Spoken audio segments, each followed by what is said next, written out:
నేనైతే నేనైతే న్యాయం కావాలని అడుగుతానండి జగన్ సార్‌ని.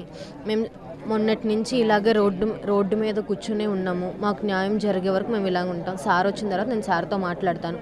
మాకు జరిగిన పరిస్థితి ఇదండి. మా దగ్గర ఇన్ని డాక్యుమెంట్లున్నాయి. ఇవి మొత్తం ప్రూఫ్‌తో సహా నేనొచ్చాను ఈరోజు మాట్లాడడానికి. సార్‌ని అడుగుతాను. సార్ న్యాయం చేస్తారని నమ్మకం నాకుంది.